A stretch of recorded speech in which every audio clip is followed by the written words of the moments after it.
Audio clip number 24، اس میں آپ قرآن پاک کی سورہ بقرہ کی آیت نمبر 67 سے لے کر 70 تک آیتیں، اس کی تلاوت، ترجمہ اور تفسیر صراط الجنان سنیں گے۔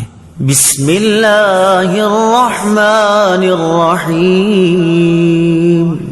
ترجمہ: اللہ کے نام سے شروع جو نہایت مہربان رحمت والا ہے۔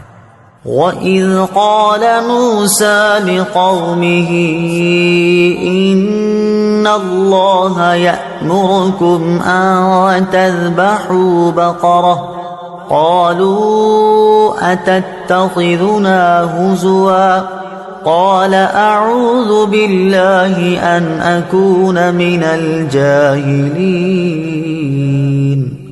قالوا ادع لنا ربك يبين لنا ما هي قال إنه يقول إنها بقرة لا فارض ولا بكر عوان بين ذلك فافعلوا ما تؤمرون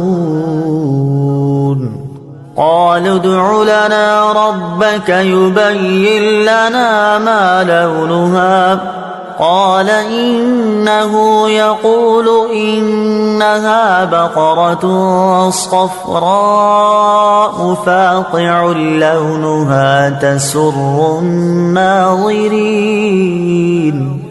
قالوا ادع لنا ربك يبين لنا ما هي إن البقرة شابه علينا وإنا إن شاء الله لمهتدون۔ ترجمہ: اور یاد کرو جب موسیٰ نے اپنی قوم سے فرمایا بے شک اللہ تمہیں حکم دیتا ہے کہ ایک گائے ذبح کرو، تو انہوں نے کہا کہ کیا آپ ہمارے ساتھ مذاق کرتے ہیں؟ موسیٰ نے فرمایا میں اللہ کی پناہ مانگتا ہوں کہ میں جاہلوں میں سے ہو جاؤں۔ انہوں نے کہا کہ آپ اپنے رب سے دعا کیجئے کہ وہ ہمیں بتا دے کہ وہ گائے کیسی ہے۔ فرمایا اللہ فرماتا ہے کہ وہ ایک ایسی گائے ہے جو نہ تو بوڑھی ہے اور نہ بالکل کم عمر، بلکہ ان دونوں کے درمیان ہو، تو وہ کرو جس کا تمہیں حکم دیا جا رہا۔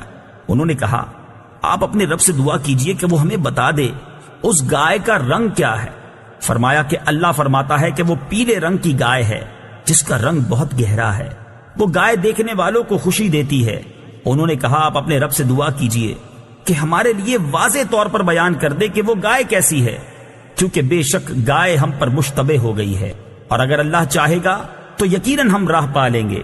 وَإِذْ قَالَ مُوسَىٰ، اور جب موسیٰ نے فرمایا، تفسیر صراط الجنان میں ہے۔ ان آیات میں یہودیوں کو جو واقعہ یاد دلایا جا رہا ہے اس کا خلاصہ یہ ہے کہ بنی اسرائیل میں ایک مالدار شخص عامل کو اس کے عزیز نے خفیہ طور پر قتل کر کے دوسرے محلے میں ڈال دیا تاکہ اس کی میراث بھی لے اور خون بہا بھی، اور پھر دعویٰ کر دیا کہ مجھے خون بہا دلوایا جائے۔ قاتل کا پتہ نہ چلتا تھا۔ وہاں کے لوگوں نے حضرت موسیٰ علیہ السلام سے درخواست کی کہ آپ دعا فرمائیں کہ اللہ تعالی حقیقت حال ظاہر فرمائے۔ اس پر حکم ہوا کہ ایک گائے ذبح کر کے اس کا کوئی حصہ مقتول کو ماریں، وہ زندہ ہو کر قاتل کے بارے میں بتا دے گا۔ لوگوں نے حیرانی سے کہا کہ آپ علیہ السلام ہم سے مذاق کر رہے ہیں، کیونکہ مقتول کا حال معلوم ہونے اور گائے کے ذبح کرنے میں کوئی مناسبت معلوم نہیں ہوتی۔ اس پر حضرت موسیٰ علیہ السلام نے جواب دیا میں اس بات سے اللہ تعالیٰ کی پناہ مانگتا ہوں کہ میں مذاق کر کے جاہلوں میں سے ہو جاؤں۔ جب بنی اسرائیل نے سمجھ لیا کہ گائے کا ذبح کرنا مذاق نہیں بلکہ باقاعدہ حکم ہے، تو انہوں نے حضرت موسیٰ علیہ السلام سے اس کے اوصاف دریافت کیے، اور بار بار سوال کر کے وہ لوگ قیدیں بڑھاتے گئے، اور بالآخر یہ حکم ہوا کہ ایسی گائے ذبح کرو جو نہ بوڑھی ہو اور نہ بہت کم عمر بلکہ درمیانی عمر کی ہو، بدن پر کوئی داغ نہ ہو، ایک ہی رنگ کی ہو، رنگ آنکھوں کو بھانے والا ہو، اس گائے نے کبھی کھیتی باڑی کی ہو نہ کبھی کھیتی کو پانی دیا ہو۔ آخری سوال میں انہوں نے کہا کہ اب ہم انشاءاللہ عز و جل راہ پا لیں گے۔ بہرحال جب سب کچھ طے ہو گیا تو ان کی تسلی ہو گئی، پھر انہوں نے گائے کی تلاش شروع کر دی۔ ان کے اطراف میں ایسی صرف ایک گائے تھی۔ اس کا حال یہ تھا کہ بنی اسرائیل میں ایک صالح شخص تھے، ان کا ایک چھوٹا بچہ تھا، اور ان کے پاس ایک گائے کے بچے کے علاوہ اور کچھ نہ رہا تھا۔ انہوں نے اس کی گردن پر مہر لگا کر اللہ تعالیٰ کے نام پر چھوڑ دیا اور بارگاہ حق میں عرض کی، یا رب عز و جل، میں اس بچیا کو اس فرزند کے لیے تیرے پاس ودیعت رکھتا ہوں تاکہ جب یہ فرزند بڑا ہو تو یہ اس کے کام آئے۔ اس نیک شخص کا تو انتقال ہو گیا، لیکن وہ بچیا جنگل میں اللہ تعالیٰ کی حفاظت میں پرورش پاتی رہی۔ یہ لڑکا جب بڑا ہوا تو صالح و متقی بنا اور ماں کا فرما بردار تھا۔ ایک دن اس کی والدہ نے کہا، اے نور نظر، تیرے باپ نے تیرے لیے فلاں جنگل میں خدا کے نام ایک بچیا چھوڑی تھی، وہ اب جوان ہو گئی ہوگی، اللہ تعالیٰ سے دعا کرو کہ وہ تجھے عطا فرمائے اور تو اسے جنگل سے لے آ۔ لڑکا جنگل میں گیا اور اس نے گائے کو جنگل میں دیکھا اور والدہ کی بتائی ہوئی علامتیں اس میں پائیں اور اس کو اللہ تعالیٰ کی قسم دے کر بلایا تو وہ حاضر ہو گئی۔ وہ جوان اس گائے کو والدہ کی خدمت میں لایا۔ والدہ نے بازار میں لے جا کر 3 دینار پر فروخت کرنے کا حکم دیا اور یہ شرط کی کہ سودا ہونے پر پھر اس کی اجازت حاصل کی جائے۔ اس زمانے میں گائے کی قیمت ان اطراف میں 3 دینار ہی تھی۔